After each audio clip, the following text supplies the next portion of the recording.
গল্পটি শুরু হয় একটি শান্ত গ্রামের বাড়ি থেকে, যেখানে ভূবিজ্ঞানী এবি তার বড় বোন বেথের সঙ্গে থাকে। মায়ের মৃত্যুর পর তারা একে অপরের সহায়ক হয়ে ওঠে, কিন্তু জীবন তাদের জন্য আরেকটি বড় ধাক্কা দেয় যখন বেথ লিউকেমিয়ার চূড়ান্ত পর্যায়ে আক্রান্ত হয়। ডাক্তার জানিয়ে দেন যে এর আর কোনো চিকিৎসা নেই। তবে এবি হাল ছাড়ার পাত্র নয়। সে একটি বিদেশি ক্লিনিকের কথা জানতে পারে, যেখানে অবৈধ ও ঝুঁকিপূর্ণ পদ্ধতিতে চিকিৎসা করা হয়। বেথকে বাঁচানোর জন্য এবি দৃঢ় প্রতিজ্ঞা করে যে সে যেভাবেই হোক টাকা জোগাড় করবে। এই প্রয়োজনে এবি একটি বিপজ্জনক কাজ গ্রহণ করে এবং জর্জিয়ান কাউকেসিসে পৌঁছায়, যেখানে একটি প্রাইভেট মেটাল মাইনিং কোম্পানি তাকে ইউরেনিয়াম খুঁজে বের করার জন্য নিয়োগ করে। এবির বাবা এই সিদ্ধান্ত অসন্তুষ্ট হন, কারণ তিনি মনে করেন এবি তার জীবন নষ্ট করছে। কিন্তু এবির কাছে এখন শুধুমাত্র বোনের জীবনেই সবচেয়ে গুরুত্বপূর্ণ। সে অগ্রিম টাকা চায়, কিন্তু তার বস জানায় যে কিছু না পাওয়া পর্যন্ত কোনো অর্থ প্রদান হবে না। এবি দিনরাত পরিশ্রম করে তার সঙ্গী সার্গেইয়ের সঙ্গে, কিন্তু তারা কিছুই পায় না। কোম্পানি তাদের নির্দিষ্ট এলাকায় খোঁজ করতে বলে, কিন্তু এবি জিদ ধরে এবং জঙ্গলে ইউরেনিয়াম খুঁজতে বের হয়। সার্গেই তাকে সতর্ক করে যে এই স্থান খুব বিপজ্জনক, কিন্তু এবি তার বন্দুক নিয়ে তাকে চলে যেতে বলে। এবি একা জঙ্গলে ইউরেনিয়াম খুঁজতে থাকে এবং হঠাৎ চারপাশে অদ্ভুত ও ভয়ঙ্কর শব্দ শুনতে পায়। প্রথমে সে ভয় পায়, কিন্তু ধীরে ধীরে তার ভয় কমে যায়। তখন সে একটি কালো অদ্ভুত পাথর খুঁজে পায়। এবি সেই পাথর নিয়ে হেডকোয়ার্টারে ফিরে আসে এবং বিভিন্ন পরীক্ষা করে। সে জানতে পারে যে পাথরের তাপমাত্রা খুব বেশি, কিন্তু সে এখনও বুঝতে পারে না এটি আসলে কি। তার এই অনুসন্ধান তখন উত্তেজনাপূর্ণ হতে শুরু করে। তখন তার বাবার ফোন আসে। তিনি জানান যে তিনি বেথকে ক্লিনিক থেকে ফিরিয়ে আনার সিদ্ধান্ত নিয়েছেন, যাতে সে শেষ সময় তার পরিবারের সঙ্গে কাটাতে পারে। এবি এই বিষয়ে একমত নয় এবং বলে যে সে নিজেই বাড়ি ফিরে সবকিছু সামলাবে। হঠাৎ ভবনটি জোরে কাঁপতে শুরু করে এবং বিদ্যুতের বাতিগুলি টিপটিপ করতে থাকে। কিছুক্ষণ পর এবি সব দ্রুত প্যাকিং করে এবং সার্গেইকে বলে যে তাকে বিমানবন্দরে নিয়ে যেতে। এবি হেলিকপ্টারে বসে বাড়ির দিকে রওনা হয়। পথে সে পাইলটদের সঙ্গে কথা বলে, যারা মজা করে বলেন যে তারা সীমান্তের কাছাকাছি উড়বে, যাতে রাশিয়ানরা মনে রাখে যে এই উপত্যকা তাদের। কয়েক ঘন্টা উড়ানের পর এবি হঠাৎ চমকে ওঠে, কারণ এত উচ্চতায় সে অনেক পাখি দেখতে পায়।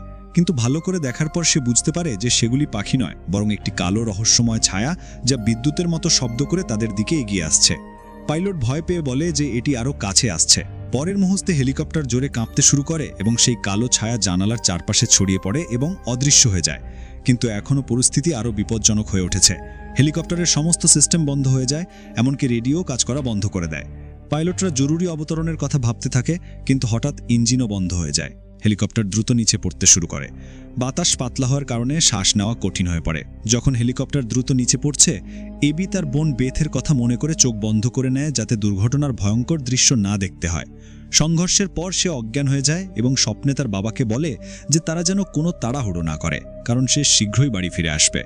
যখন এবি জ্ঞান ফিরে পায়, তখন সে নিজেকে রক্তে ভিজা মাটির মধ্যে পায়। হেলিকপ্টারের একটি অংশ জ্বলছে এবং একজন পাইলট মারা গেছে।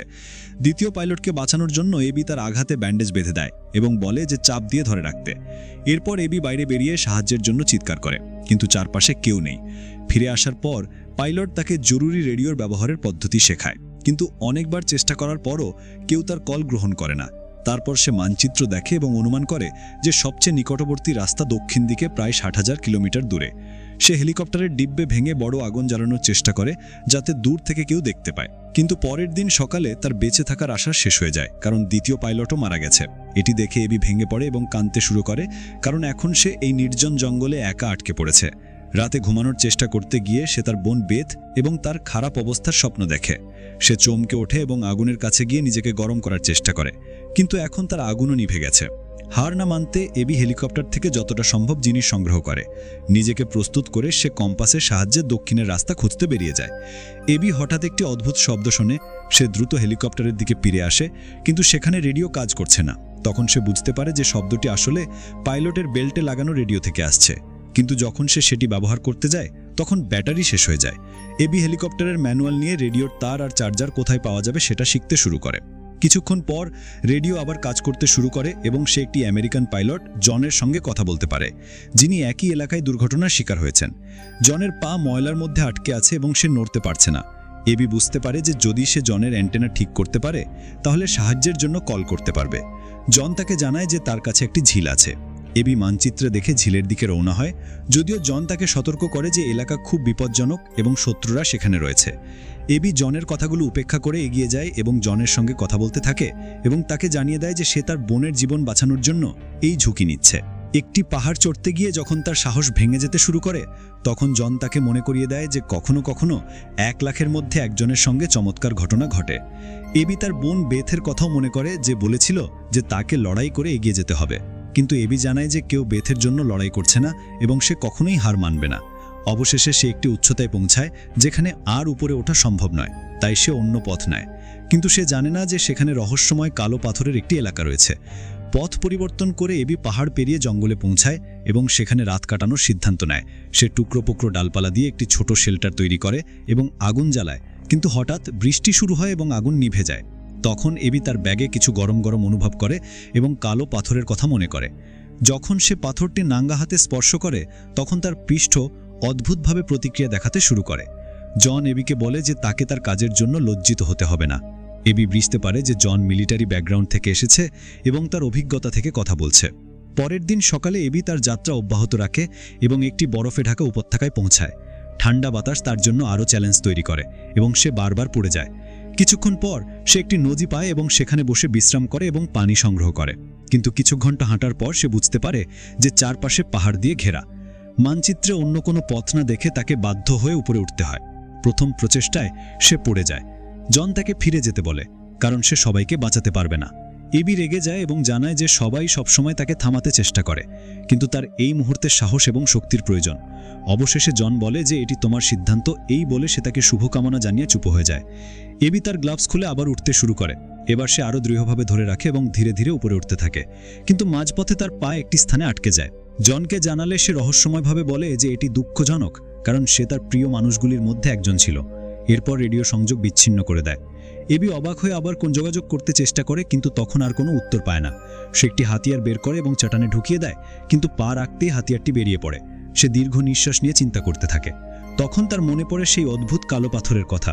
সে মনে করে ডাক্তার বলেছিল যে চমৎকার কিছু নেই, কিন্তু এই মুহূর্তে একটি চমৎকার ঘটনা ঘটছে। এবির হাত নাড়াতেই পাথরটি তার আকার পরিবর্তন করতে শুরু করে। সে পাথরটিকে একটি দড়ি দিয়ে বেঁধে পাহাড়ের দেয়ালে ঝুঁকিয়ে দেয়।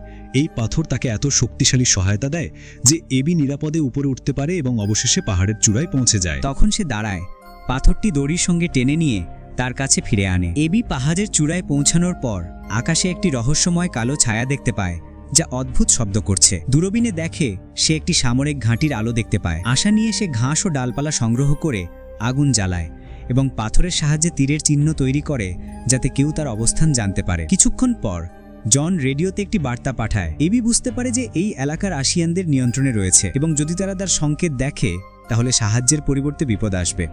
ভয়ের কারণে সে পিছলে পড়ে এবং পায়ে আঘাত পায়। জনের ডাঁট শুনে সে রেডিও বন্ধ করে নিজের ক্ষত সারানোর চেষ্টা করে। হঠাৎ সে দেখে যে একজন সেনা টহল করছে। সে দ্রুত পালিয়ে যায়। সহায়তার জন্য একটি লাঠি ব্যবহার করে সে একটি পুরনো বাড়িতে পৌঁছায়, যেখানে ভাঙা জিনিসপত্র ও কিছু পরিবারের ছবি দেখতে পায়। আগুন জ্বালানোর জন্য সামগ্রী খুঁজে বের করে এবং কিছু ব্রেড খেয়ে পেট ভরায়। প্রাথমিক চিকিৎসার সরঞ্জাম দিয়ে হাতের উপর ব্যান্ডেজ বাঁধে এবং পেটে ইনজেকশন দেয়। ক্লান্ত হয়ে শুয়ে পড়ে। তখন বেথের ছবি দেখে তার স্মৃতিগুলো ফিরে আসে। বেথ চেয়েছিল যে তার শেষ দিন বাড়িতে কাটাক, কিন্তু এবি তাকে থামিয়ে রেখেছিল। পরের দিন সকালে এবি রেডিওর আওয়াজে জেগে ওঠে। সে বাইরে তাকিয়ে দেখে একটি সেনা কাছে আসছে, তাই সে ভয় পেয়ে দ্রুত দরজা বন্ধ করে এবং জানালার নিচে লুকিয়ে পড়ে। সেনা উকি দিয়ে দেখে, কিন্তু এবিকে দেখতে পায় না এবং সে চলে যায়। যখন সেনা অন্য দরজা পরীক্ষা করছে, এবি লাঠির সাহায্যে তার ব্যাগের দিকে এগিয়ে যায় এবং বন্দুক বের করে, কিন্তু ম্যাগাজিন পড়ে যায়, যার আওয়াজে সেনার দৃষ্টি আকর্ষিত হয় এবং সে দরজা খুলতে চেষ্টা করে। এরপর সেনা তাকে ধরে ফেলে এবং অস্ত্র তাক করে।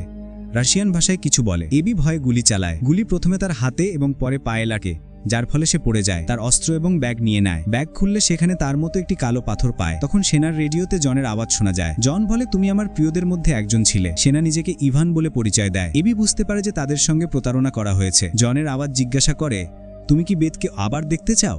এবং তারপর কল কেটে যায়। এবি সেনার কাছে ক্ষমা চেয়ে তার পায়ে ব্যান্ডেজ বাঁধে এবং তাকে সোফায় বিশ্রাম করতে বলে। এরপর সে বলে যে সে রেডিওর আওয়াজ খুঁজবে এবং সেনাকে বলবে যে যদি তাকে দেখেন তাহলে গুলি না চালাতে। এবি এবং সেনা উভয়ই জঙ্গল পার হতে বের হয়, কিন্তু পায়ের আঘাতের কারণে বারবার পড়ে যায়। বিশ্রাম করতে গিয়ে এবি পাথর বের করে এবং তখনই আকাশ থেকে সেই অদ্ভুত আওয়াজ শোনা যায়। সে বুঝতে পারে যে এই পাথরটি সেই কালো ছায়াকে আকর্ষণ করে, যা হেলিকপ্টারটি ভেঙে দিয়েছিল এবং রেডিও সংকেতও বিঘ্নিত করেছিল। রাগে সে পাথরটি ফেলে দেয় এবং চিৎকার করে। দুজনে একটি উপত্যকায় পৌঁছায় এবং বুঝতে পারে যে তারা আসলে একটি জমে যাওয়া হ্রদের উপর হাঁটছে। এবি সেনার থেকে দূরে থাকতে চায় যাতে বরফ না ভেঙে যায়। হঠাৎ আবার সেই খড়খড়ে আওয়াজ শোনা যায় এবং সে দেখে সেনা হঠাৎ অদৃশ্য হয়ে গেছে। খোঁজ করতে গিয়ে এবির পায়ের নিচে বরফ ভেঙে যায় এবং সে হ্রদে পড়ে যায়। অনেক কষ্টে সে বেরিয়ে আসে, কিন্তু ঠান্ডা বাতাস এবং ঝড়ের কারণে কিছুই দেখতে পায় না। এবি অবিরাম হাঁটতে থাকে এবং অবশেষে জঙ্গলের কিনারায় পৌঁছে থামে। সেখানে তাকে সেনার ফেলে যাওয়া সিগারেট মেলে। ক্লান্ত এবং ভিজে যাওয়া এবি কাপড় খুলে স্লিপিং ব্যাগে ঢুকে পড়ে যাতে গরম থাকতে পারে। তখন রেডিওতে আবার জনের আওয়াজ শোনা যায়। এবি রাগে রেডিও ফেলে দেয়, কিন্তু আওয়াজ এখনও শোনা যায়। জন জানায় যে তার বিমানও এমনভাবে ভেঙে পড়েছিল এবং সে তার দলের সবার ধীরে ধীরে মৃত্যুর দৃশ্য দেখেছে। এবি ঘুমে ডুবে যায় এবং স্বপ্নে বেথের সঙ্গে কাটানো সুখের মুহূর্তগুলো দেখে। পরের দিন সকালে এবি হেলিকপ্টারের আওয়াজ শুনে দ্রুত জঙ্গলে চলে যায় যাতে কেউ তাকে দেখতে পায়, কিন্তু হেলিকপ্টার তাকে দেখতে পায় না এবং উড়ে চলে যায়। ঠান্ডায় দুর্বল হয়ে পড়া এবি হাঁটু গেড়ে বসে এবং বেথের আওয়াজ শুনে যা তাকে বাড়ি ফিরে আসতে বলে। হঠাৎ সে অজ্ঞান হয়ে একটি গুহায় পড়ে যায়। সেখানে সে পানিতে ভাসমান জনের পচা মৃতদেহ দেখতে পায় যা কালো পাথর দিয়ে ঢাকা। সেই পানির নিচ থেকে একটি কালো রহস্যময় শক্তি তার শরীরে প্রবেশের চেষ্টা করে। যখন এবি জ্ঞান ফিরে পায় তখন দেখে তার চারপাশে কালো পাথর বাতাসে ভাসছে। তখন সেই রহস্যময় শক্তির আওয়াজ জনের মতো কথা বলতে শুরু করে। সে এবিকে অভিনন্দন জানায় যে সে এখানে পৌঁছাতে পেরেছে এবং নিজেকে প্রমাণিত করেছে। এবি তাকে দোষারোপ করে যে সে সব দুর্ঘটনার জন্য দায়ী, কিন্তু আওয়াজ বলে যে এখানে আসার সমস্ত সিদ্ধান্ত এবি নিজেই নিয়েছে। ধীরে ধীরে কালো পাথর থেকে অর্ধেক মানবদেহ তৈরি হতে শুরু করে এবং আওয়াজ জানায় যে জন ৬৫ বছর আগে মৃত্যুর হাত থেকে বাঁচতে এই শক্তির অংশ হয়ে গিয়েছিল। এখন এবিকেও সেই সুযোগ দেওয়া হচ্ছে, কিন্তু এবি স্পষ্টভাবে অস্বীকার করে এবং বলে যে তাকে শুধু বাড়ি যেতে হবে।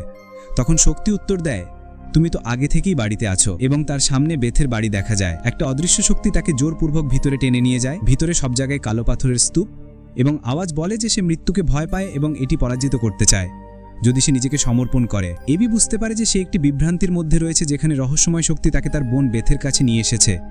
বেথকে দেখেছে আনন্দিত হয়, কিন্তু দ্রুতই হাসপাতালের দৃশ্য তার মনে পড়ে যায় এবং সে বুঝতে পারে যে এটি একটি প্রতারণা। এবি সিদ্ধান্ত নেয় যে তাকে বেথকে ছেড়ে দিতে হবে। সে বেথের কাছে ক্ষমা চেয়ে শেষ বিদায় জানায়। যখন সে বাড়ি থেকে বেরোতে যায় তখন সেই আওয়াজ তাকে থামানোর চেষ্টা করে, কিন্তু এবি দৃঢ়ভাবে বলে যে মৃত্যুর অভাবের মধ্যে জীবনের কোনো মার্থ নেই। সে বাইরে বেরিয়ে এসে বায়ুতে সাহায্যের জন্য চিৎকার করতে শুরু করে। হঠাৎ তার চোখ খুলে যায় এবং সে দেখতে পায় যে সে স্লিপিং ব্যাগে রয়েছে। দ্রুত একটি ফ্লেয়ার জ্বালিয়ে সে সাহায্যের জন্য সংকেত দেয় এবং হেলিকপ্টার ফিরে আসে তাকে উদ্ধার করতে। দুদিন পর এবি হাসপাতালে জ্ঞান ফিরে পায় এবং ধীরে ধীরে সুস্থ হতে শুরু করে। পরে সে সেগেই এবং তার দাদির সঙ্গে থাকতে শুরু করে, কিন্তু শীঘ্রই বাড়ি ফিরে যেতে চায়। বিমানবন্দরে ফিরে এসে সে তার বাবার সঙ্গে বেথের কাছে যায়। এখন বেথ অনেক দুর্বল হয়ে পড়েছে এবং একটি নার্স তার দেখভাল করছে। এবি এবং তার বাবা বেথের পাশে বসে তার শেষ সময় কাটে এবং চোখের জল ফেলে তাকে চিরবিদায় জানায়। এই দৃশ্যের দিয়ে গল্পটি শেষ হয়। তো বন্ধুরা, আজকের এই গল্পটি তোমাদের কাছে কেমন লেগেছে সেটা অবশ্যই কমেন্ট করে আমাকে জানাও।